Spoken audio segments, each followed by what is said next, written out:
Good morning, and welcome to Tuesday Cafe. My name's Gary Gibbons, and I'm going to be your guest host today, sitting in for WMNF's news director, Sean Kinane. We're broadcasting live from the studios of WMNF in Tampa, Florida on January 28, 2025. Well, if you're like me, you're probably a bit battered and beaten up by the nonstop noise that's been coming out of Washington, D.C. since January 20th. It's been like drinking from a fire hose. It's been spraying a steady stream of bad news. And if you're also like me, you're probably fed up with executive order overload. And I thought that perhaps it would be a good idea for all of us to take a break from all of that noise for the next hour and spend some time learning a little bit more about one of Tampa Bay's treasures. So following the format of the award-winning Wavemakers show that Janet and Tom Scherberger did such a wonderful job producing, I thought we'd have a conversation this morning with Tampa native and now St. Pete resident, Paul Wilborn. Paul Wilborn's an interesting guy. He's done a lot during his career, and he's actually showing no signs of slowing down anytime soon. Paul started his career as a newspaper reporter and editor and is now an accomplished author, local entertainer, and the executive director of the Palladium Theater in downtown St. Petersburg. His funny, Florida-centric writing style has been favorably compared to the likes of Carl Hiaasen and Tim Dorsey. I'm very pleased to welcome to Tuesday Cafe Paul Wilborn. Welcome, Paul, and thanks for being in the studio this morning. Gary, it's a treat. Good to be here. Thanks. You know, you and I are a couple of rare people that grew up in Tampa, and we grew up reading the Tampa Tribune. And then you happened to be hired as a Tribune reporter. When you were growing up, did you always want to be a reporter? I somehow fell into the journalism world. I was editor of the high school paper. And so and when I went to USF, I think I was there 1 week before I was hired by the Oracle. And so while a lot of kids had to struggle about what they wanted to do, that door opened and I just went through it. Yeah? Yeah. So in many ways, that was the golden age of newspapers. This was the late 70s when you started? Yeah. And it was, it was amazing. I was in the Berkshires last summer and I got to meet Marty Barron, who for years ran, he was the guy in Boston who broke the big story, the editor and the final editor at the Washington Post before he retired. And we realized we were both summer interns at the Tampa Tribune back in those days. And, they had internships that paid you money. I mean, I made a great salary for a college kid interning at the Tribune. So how many reporters, take us back in the newsroom? I mean, we had both evening and morning newspapers in Tampa, St. Pete, and Clearwater, for God's sake. Yeah. There were literally newspapers who had 100 reporters, maybe more. I think I'm underestimating the number.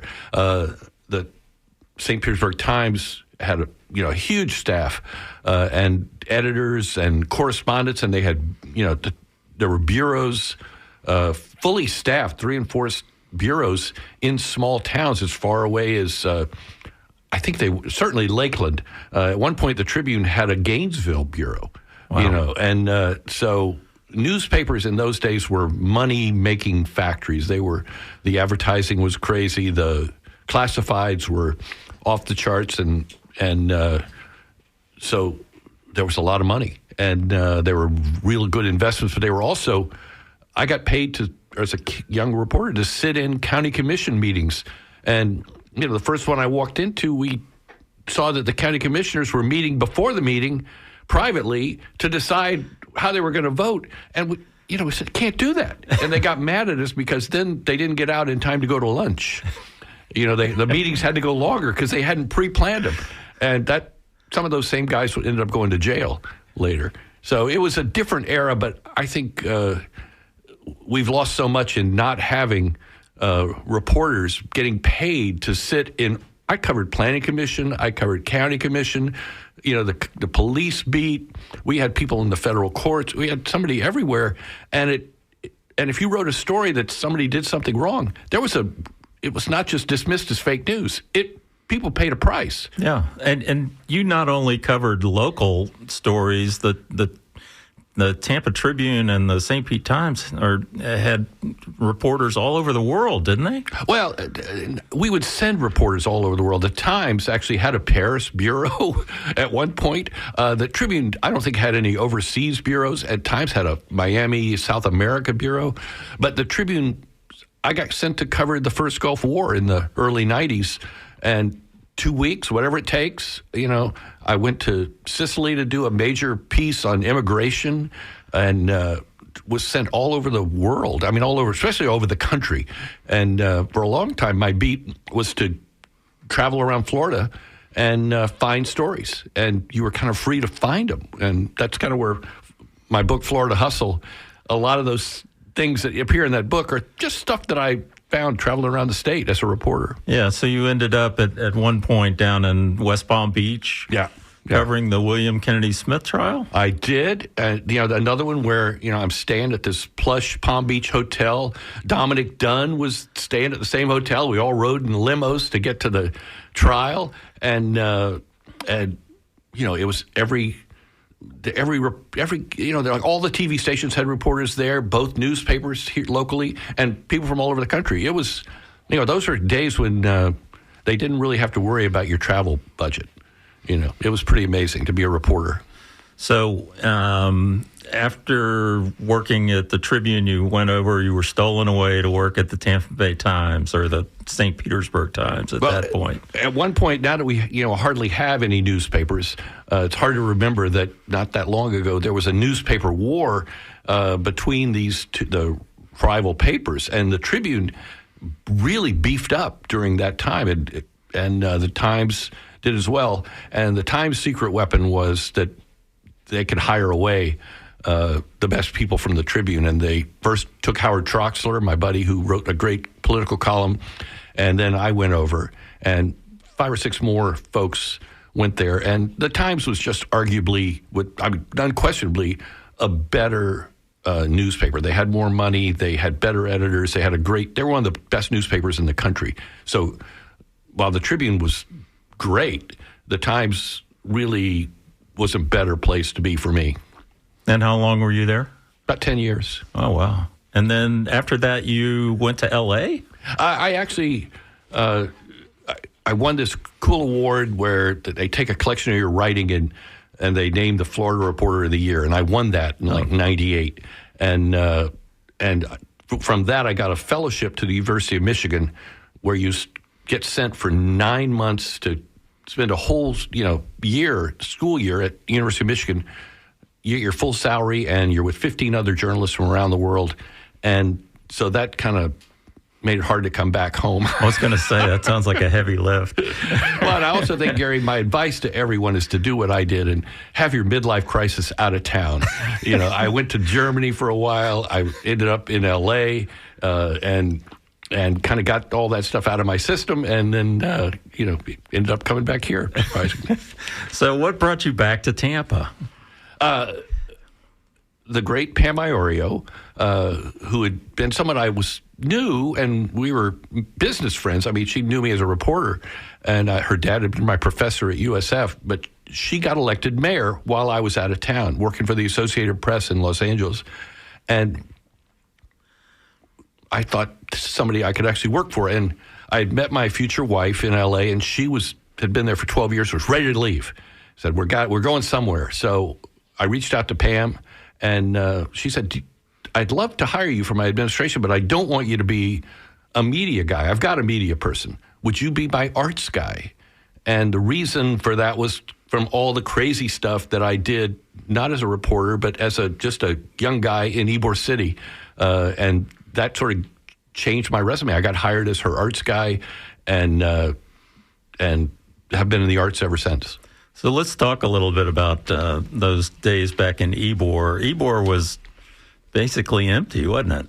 Ybor was totally empty, and I had a real connection there. My great-grandparents came from Sicily to roll cigars and start a family there, and so I grew up around Ybor City and with all of that culture.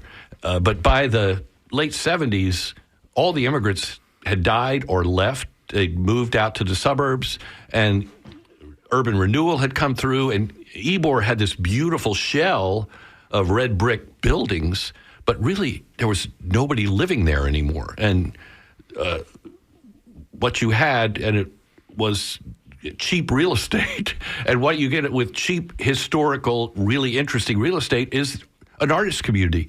And artists started moving in, and it became a scene. I mean, when you really think about how many people were there, it probably wasn't that many, but they were really interesting folks, and storefronts were doing things. Cigar factories were full of artists. Bud Lee, the great photographer, moved to Ybor and started doing events, and I followed him like a sheep, and he was my inspiration. So you wrote your first book as a collection of short stories about that time in the 80s in Ybor. It's called Cigar City, Tales from a 1980s Creative Ghetto. And it won a 2019 gold medal for fiction from the Florida Book Awards. Congratulations on that. Thank you. You never know if you actually can write. I never wrote fiction because I didn't know if I was going to be any good at it. So winning that award has really given me some courage to do more. But I really wrote that book. Bud Lee, who I mentioned, who's just an incredible talent and a wonderful guy that made all that stuff possible. I don't think if Bud hadn't been there, we might not have done all of that stuff. But Bud had a stroke right after I moved back in 2003. He was a little older than me, and he had a really serious stroke and never recovered. And in 2015, he died. And that sort of started me thinking that somebody needs to document this incredible era.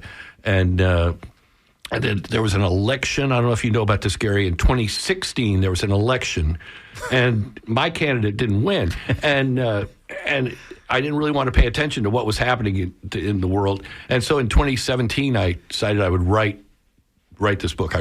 But I couldn't remember enough specifics, and I didn't want to write nonfiction. So I came up with 9 short stories, all with made-up characters and some real characters in the backdrop. But that was my project for the first 2 years, 2017, 2018, and it came out in 2019. So there was a group that was in Ybor at that time in the 80s, probably late 70s and early 80s, and they were called the Artisan Writers Group, and they started something called the Artisan Writers Ball. Tell us a little bit about that. Were you involved with it? Yeah, that was sort of a name we put to Bud's little cadre of crazies, and he did the first one sort of by himself. I think he had one of the radio stations sponsored it, and we all said, this is cool, we need to help him. And so we all got involved, and these old clubs in Ybor were just sitting there, hanging on by their fingernails, but they were incredible buildings. And so we did the first one we called Daughters of Bizarro at the Centro Espanol on 7th Avenue, and then we moved to the Cuban Club, and we always did it the night of the night parade, because the night parade had brought a lot of people to Ybor, but they needed something to do afterwards. And, right. And so we opened the doors, and these parties were selling out. We had, only 700 tickets to the first one, sold them all a week before the show. Suddenly we were having 2,000 and 3,000 people show up at the Cuban Club, way more than the building should have handled. And, we had no 501c3, we had no insurance. Our motto the next day was, well, thank God no one died. And I booked bands. And really, as we were talking before the show, a lot of the reason I got involved and we started doing this because there was no place in Tampa for original bands to play. And so these shows provided a way to play for a lot of people. And I booked all local bands, and it was a lot of fun. And part of it was a spoof on Gasparilla. We just had Gasparilla this week, and there was a time in Tampa when Gasparilla was, a closed shop, so to speak, and Ye Mystic Crew controlled everything, and it was basically a rich white man's club, and now it's a lot more diverse and more people participate. But at the time, y'all kind of spoofed that, didn't you? It was ripe for spoofing, and it was easy. And actually, the the pirates filled our building. We had more pirates coming off the night parade to come to our parties. They loved it. They actually wrote about the Artists and Writers Ball in their pirate magazine.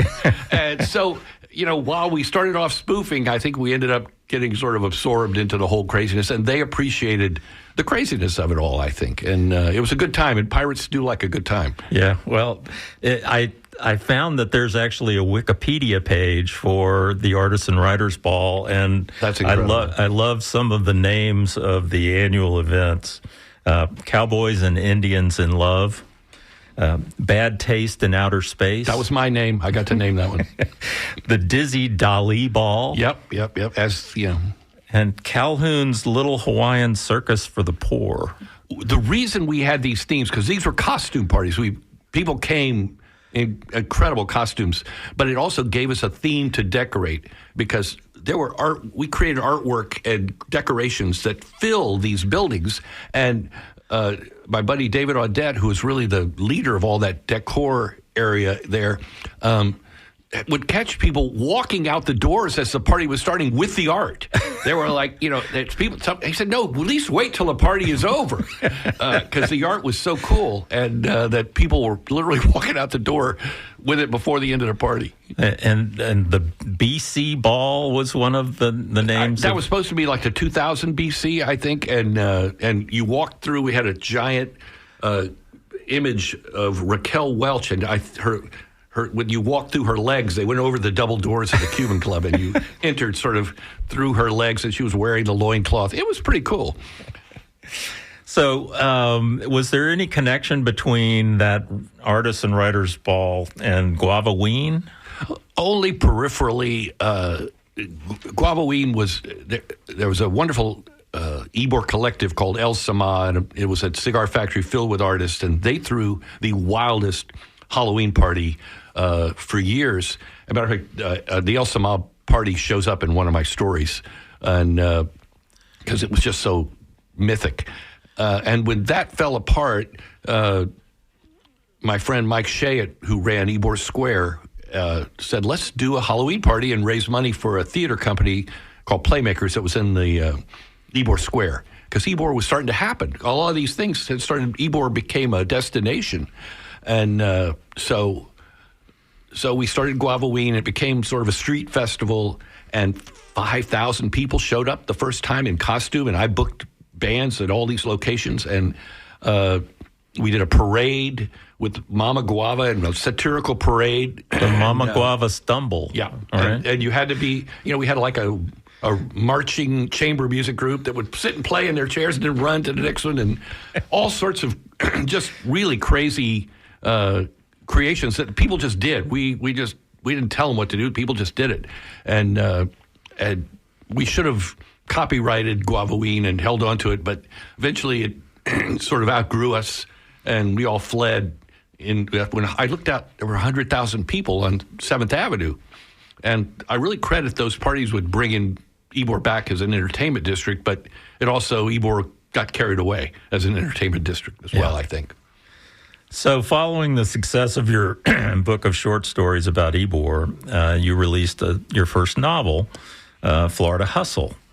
And it also received an award and was named one of the 100 best indie books of 2022. Yeah, congrats. It's a great read. I find myself chuckling out loud, when I'm reading it. The way you incorporate your description of people and then the dialogue. It's hilarious. But you incorporate the storyline, a couple of your favorite things. First of all, the 80s. You're stuck in the 80s a little bit. Yeah. And then secondly, bad horror movies. People don't realize this, but Friday the 13th, Halloween, the movie Halloween, and then Friday the 13th came out in the early 80s. I think Halloween was actually 79 or something. And the success of these inexpensive movies was so great that Hollywood made 380 slasher movies over the next 5 or 6 years, and many of them were shot on the cheap in Florida. My friends were all graduating from theater, with theater degrees, and what did they do with them? They got killed in the woods in Florida. So I couldn't resist the idea of having a Screen Queen and a B movie set in the Everglades, and and all these places I went to as a roving reporter, pop up in there. The Seminoles hadn't built their first casino, so that was kind of fun. The Seminoles had a plan for it, but it was still not that. And Palm Beach and West Palm Beach were everything was just. I liked Florida in that era before it really went boom. Kind of the late 80s, early 90s, Florida just took off, for better or worse. And but I loved that period right before. So it's fun to explore that. Yeah, and you've got some great characters in there. A guy named Kavanaugh Murphy would seem to be one of my favorites. Kavanaugh was a real guy. I fictionalized him in this book, but I didn't have to do much.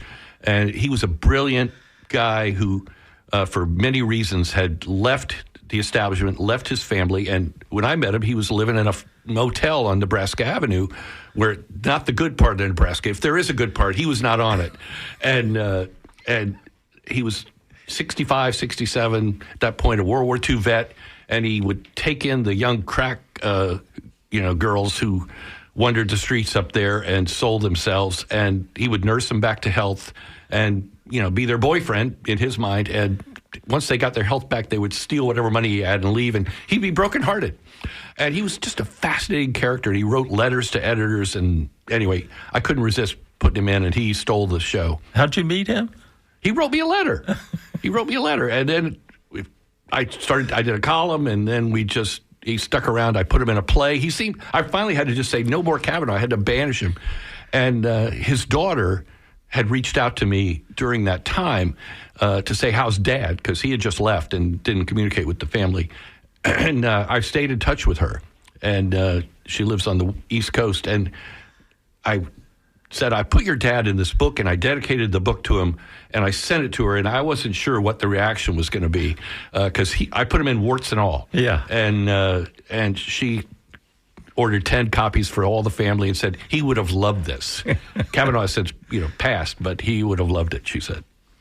Well, if you're just joining us, you're tuned into Tuesday Cafe. My name's Gary Gibbons. I'm the guest host, and my guest today is Paul Wilborn, renowned author, entertainer, and executive director at the Palladium Theater in St. Petersburg.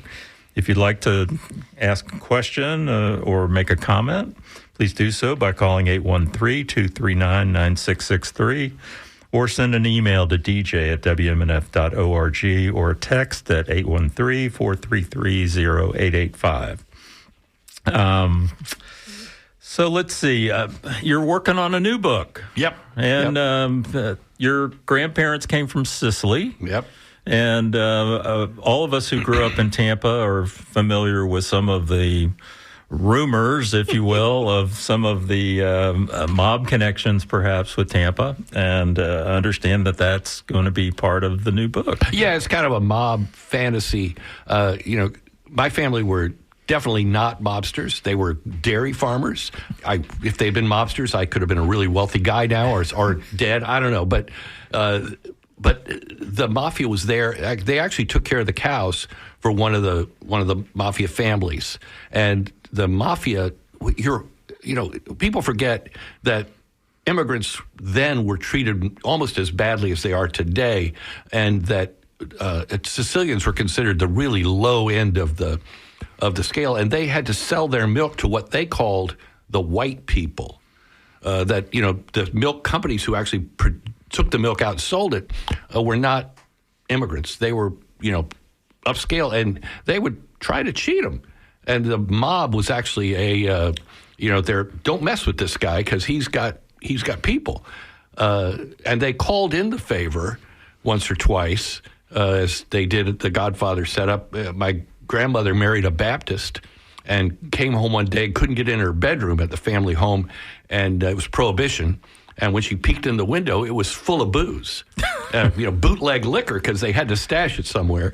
And my great-grandmother in Italian had to call the mafia guy and say, "You have to come get this liquor. Our daughter has become a Baptist."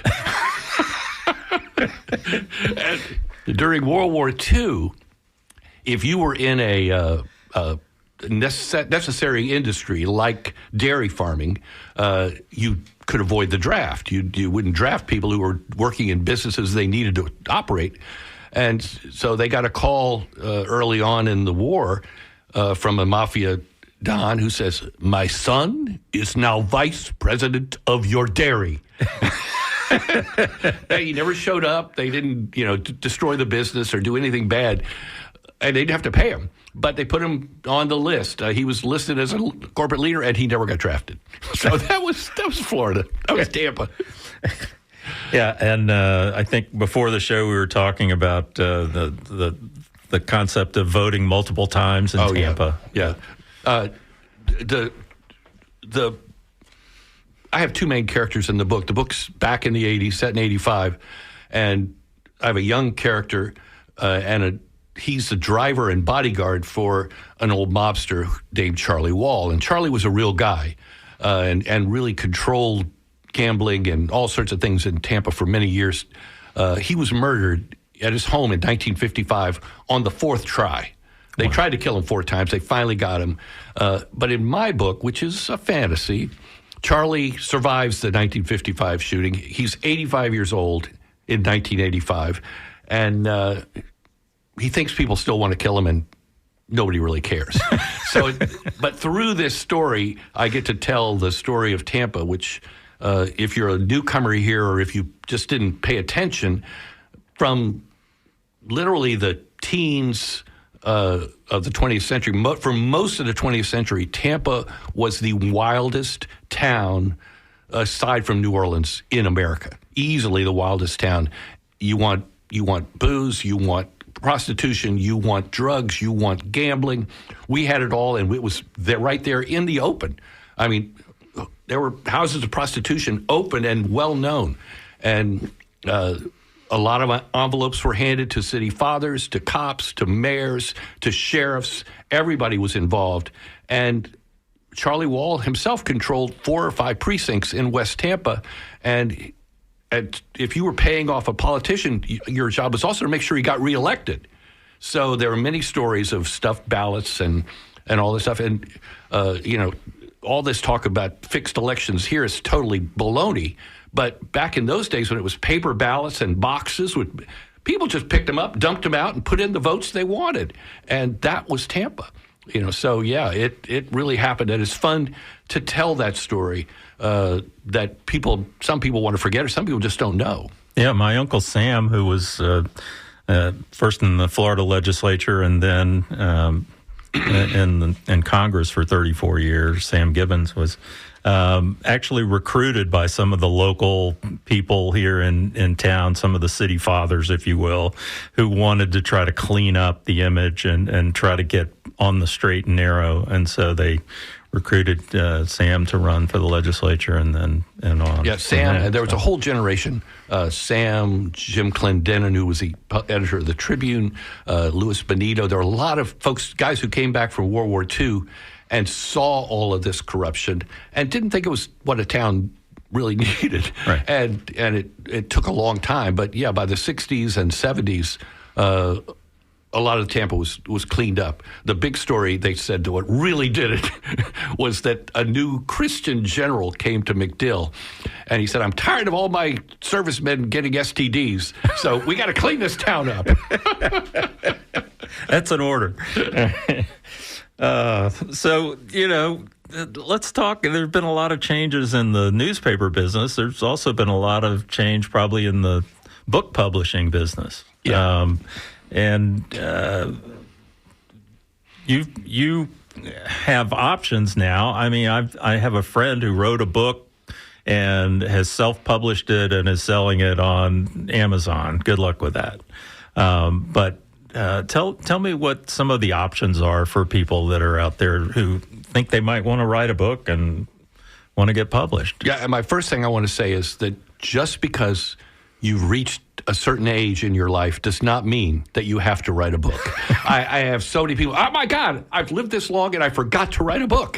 Well, think about it really hard, because unless you're a really good writer, the world does not need another book. Write something for your children or something. But the changes in technology and also just the changes in the corporate world, we become the land of the MBAs and all. There used to be all these publishing houses. Well, they're all merged together, and they're 5 sort of major publishing conglomerates, which it's not terrible. It's just different. But what Amazon and what technology has brought is that there are a lot of indie publishers out there. I publish with an indie publisher, which means you don't have to sell. You keep your rights, and you don't have to.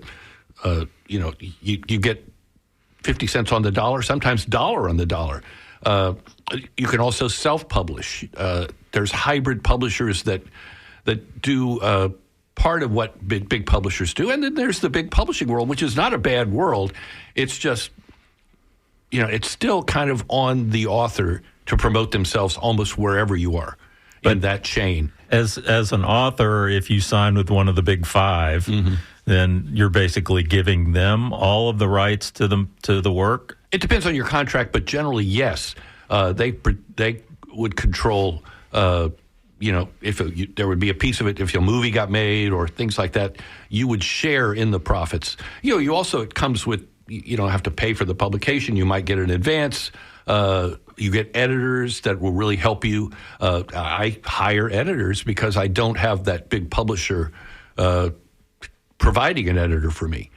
So it's a trade-off.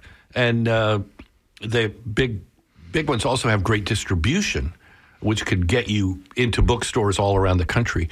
What has sprung up around writing, and I really warn anybody, I tease people about not writing a book, but if you are, just be careful because you get inundated with people who will help you sell books for money. Instagram people, companies, and you can spend a lot of money and not get anything too much out of it. To me, the best thing you could do is learn how to promote yourself on various social media, email, various things, and first off, write a book that people want to read that's really good, because otherwise none of it works anyway. All right. Yeah.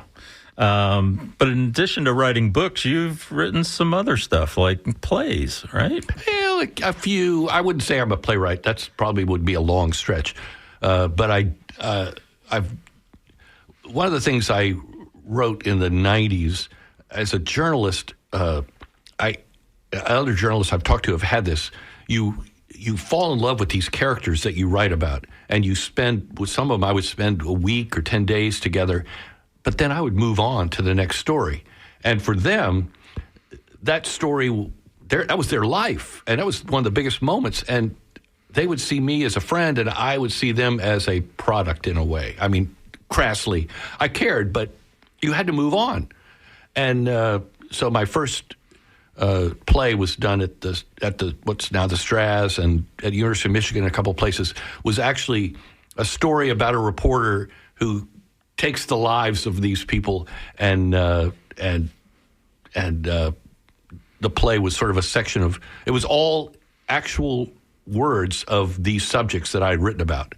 And I just put a superstructure on it about this reporter who basically has stolen their lives. So I beat myself up a little bit, but people liked that play, and it was fun.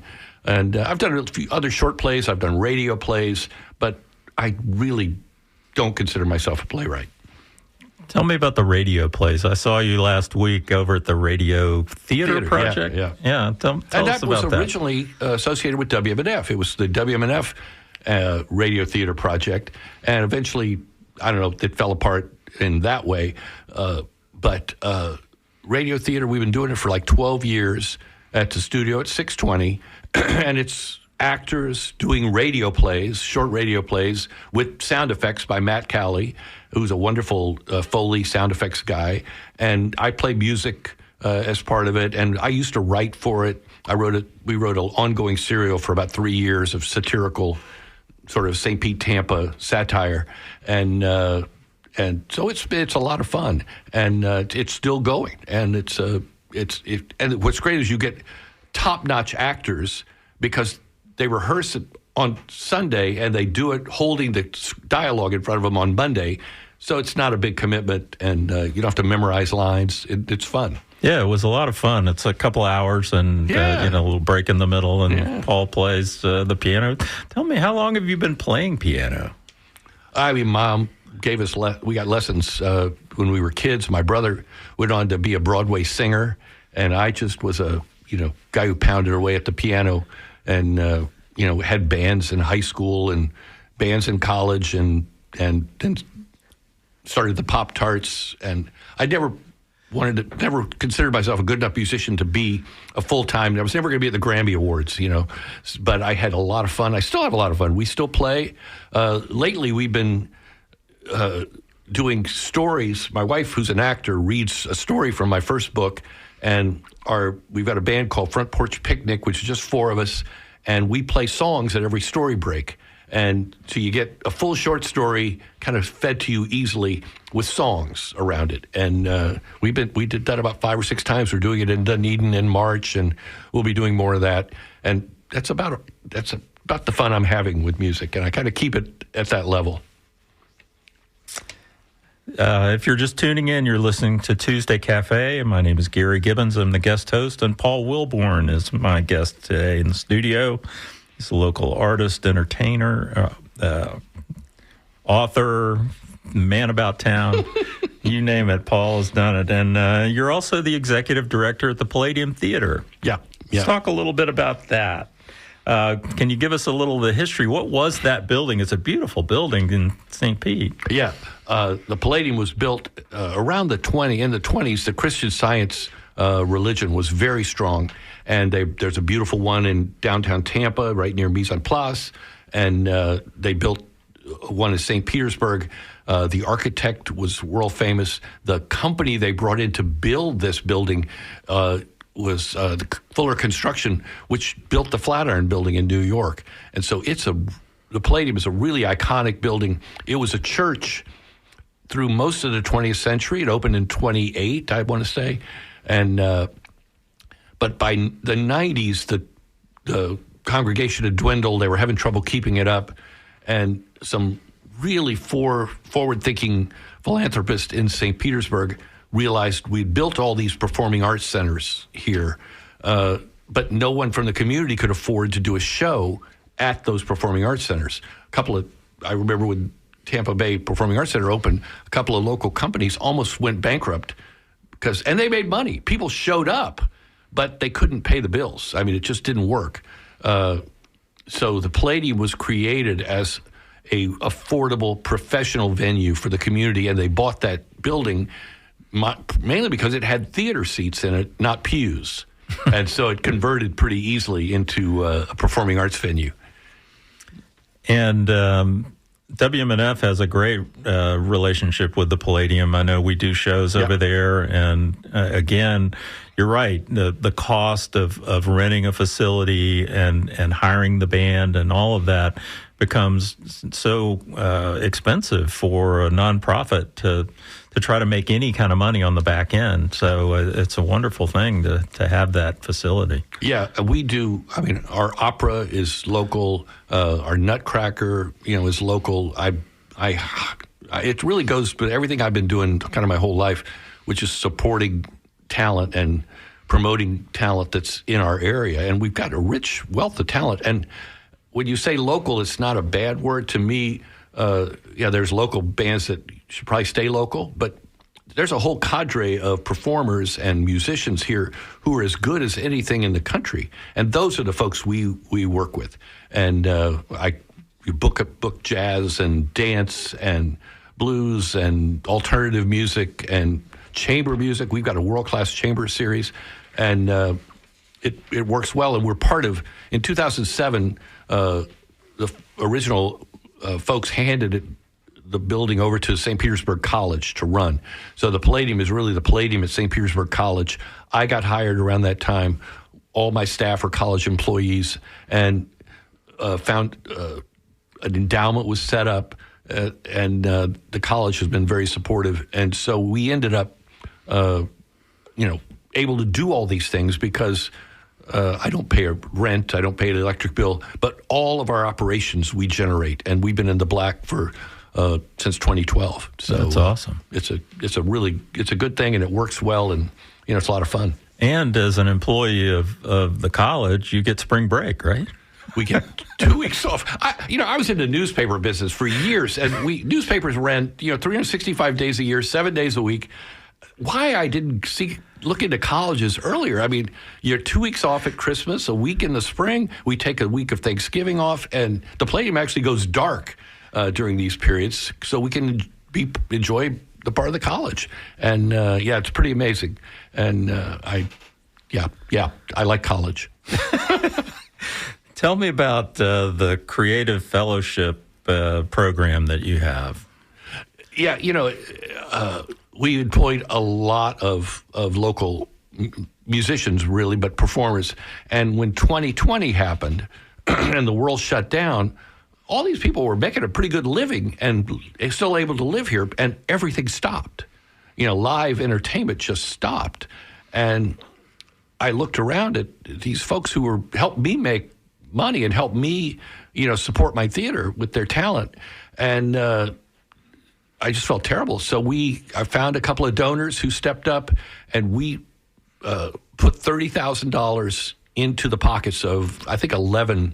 The first class was 11 individuals. There was one band and they each got $2,500. And I said, just make me a show. And when you do a show, which at that point we stream some of those shows, we'll pay you for that as well. And my mantra is, if you don't support your local talent, then you're not an arts community. You're just a bus and truck stop along the road. And I love going to concerts. I don't mind seeing a big name come through town, but the sound you hear when that big name comes to town is the sucking sound of all that money leaving your community. And when we do a show, we're paying people who live here, and they spend the money here. So our $2.5 million a year budget pretty much recirculates in the Tampa Bay area and supports talent here, dancers, musicians. So to me, it's something we owe to our folks, and we've been doing that program every year. We've got a Creative Fellowship weekend coming up with some incredible dance. We've got a visual artist named Jason Hackenworth, who creates these giant balloon sculptures that have been collected all over the world. And he puts people in these things, and he's doing an operatic dance piece on stage with these balloon sculptures. Where else are you going to see that, Gary, except the Palladium? I think we're really one of a kind, and it's a lot of fun for me to program that stuff. And I work directly with artists and, create stuff and see what happens. And generally, people like it. We get audiences. And you've got insurance now. I've got insurance. I met my wife, who's an actor, at a party in L.A., and she said when she looked at me, what she saw on my forehead was a word that said, "He has insurance." I got much more attractive to her at that point. Well, let's talk about Eugenie Bondurant. She's a famous actress and also a runway model. She's had a pretty good run. She's always complaining that she doesn't have enough work. So I say this only by starting it by saying, hey, she's always ready for the next project. But, she's had an incredible run of good luck, and she came out of University of Alabama with a finance degree, but she's 6'1" with great cheekbones, and she almost died. She got really sick and came out of treatment healthy, with no hair, no weight, looking like death, with great cheekbones. And what had happened? She was immediately modeling in New York and Paris. We love you. You look like you're about to die. And it launched her career as a model, and that took her to New York, and then she went out to L.A. and started, got a vampire movie, just things started happening. Got a Star Trek role, and she's been what I call a working actor. She never got world famous, but she's had, she was the villain in The Conjuring 3, and she was in a big Marvel project called Werewolf by Night, and her first really big thing was the Hunger Games. She played Tigress in the Hunger Games, and we got to go to the red carpet with thousands of people and the party afterwards. Yeah, how is that being the second fiddle walking around with the movie star? Hey, I will carry her jacket anytime. I mean, it's great. I kept waiting for somebody to throw me off the red carpet, and nobody did. And, you're at this lavish party, afterwards with all these stars, and you're saying, that guy's from TV, and they said they give you a couch and a little seating area. You don't have to stay there, but this is your little area. And I looked to the next one, and the next seating area was Donald Sutherland. And I said, bad. This is a good life. It's a good neighborhood. I can do this, yeah. I didn't even go over to embarrass myself by saying, "Hi, I'm Paul." I just enjoyed the fact that my seating area was next to Donald Sutherland's seating area. So she's had a good run. She spent most of 2021 and 22 modeling for Balenciaga in Paris.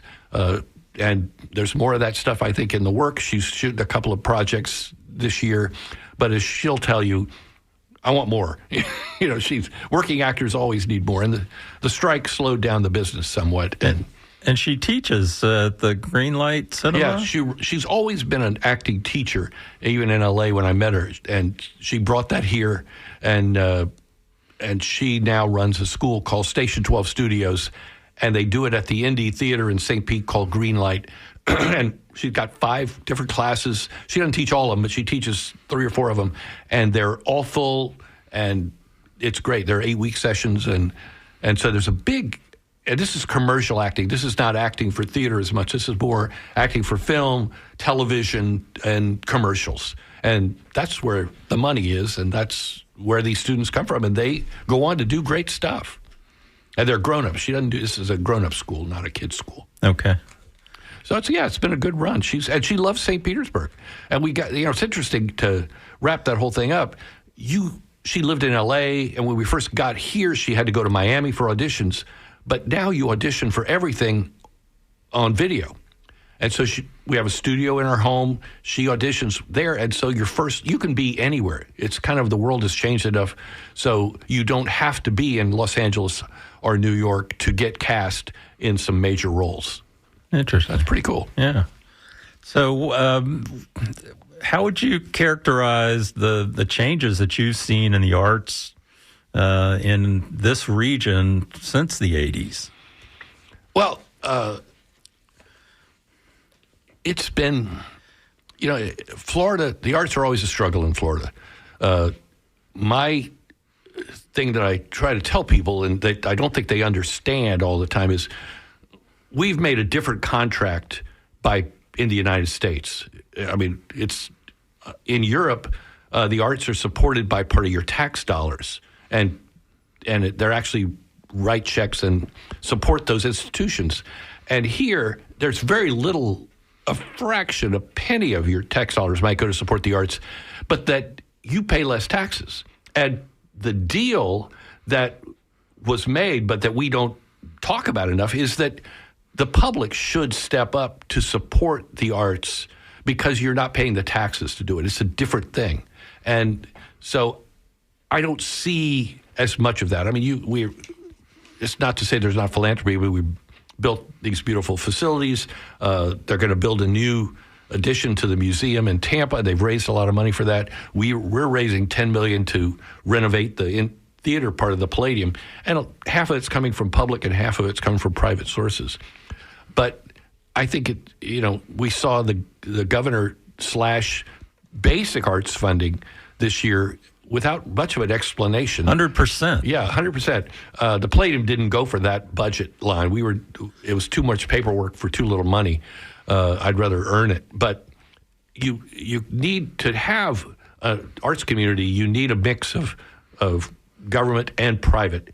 And corporate support has really dwindled. It's a hard landscape to deal with. But that said, audiences come out.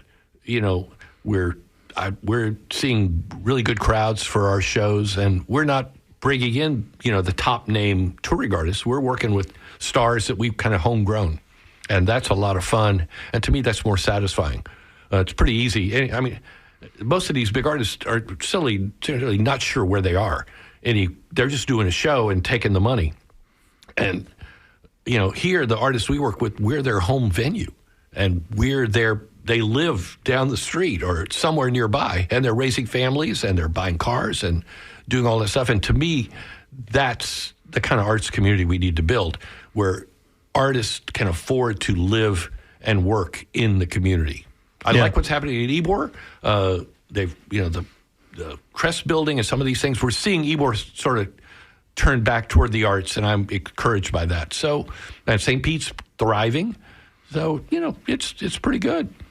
And it all sort of coincides with the establishment of WMNF as well, and the things that this station has done to promote local music and bring in traveling music acts from all over the country that would not have happened if this had not happened back in 1979. There's no question about it. I often refer to the Palladium as like the WMNF of performing arts venues, because WMNF has been such an incredible asset here. And there are still performers who can come through town because WMNF first brought them. They may not come as a WMNF show anymore, but my friend at the Craftsman House keeps bringing these artists that were originally came as WMNF benefits. And the station is just this beacon of local. And to me, in this crazy corporate world where we're all getting turned into just consumers, local is the one bright spot that we can really support and that really makes us unique. And that's why I like MNF. I love the Palladium. I like all of that that celebrates who we are in this particular place. Things we can control locally. Right. It's wonderful. Yeah. Well, Paul, it's been a wonderful the opportunity to have you come in and talk to us this morning. It's we've enjoyed, and for folks who have not read your books, please check out Florida Hustle. It's a great read, and also the Ybor City book. Yeah. And they're in local bookstores, Gary. Go to a local bookstore and buy it. Absolutely. Tombolo Books is a great bookstore in St. Pete, and But I want to ask everybody to stay tuned today. We've got, following this show, we're going to do alternative radio, followed by Wide Awake America, hosted by Nadine Smith. Then it's the music at 1 with your host, Harrison Nash, followed by our great drive time show with the Lulus, Linda Lou and Laurie Lou, from 3 to 6 p.m. And then my favorite night of the week is Tie-Dye Tuesday. And we start with Ed Green at 6 o'clock for the Freak Show. Then the Dream Clinic with Dennis Stone at 8. And In the Groove, a great jam band show with your host, Thor. It's a great night of listening, and I hope everybody continues to support this wonderful radio station. Thanks to everyone who listened today, and we appreciate your input and continuing support of WMNF Community Radio. If you didn't get a chance to hear the entire show, it's available on the website under the archives, and as a podcast under Tuesday Cafe on WMNF, wherever you get your podcasts. And now, for all of us here at Tuesday Cafe, we wish you a great rest of your day. We are WMNF Tampa.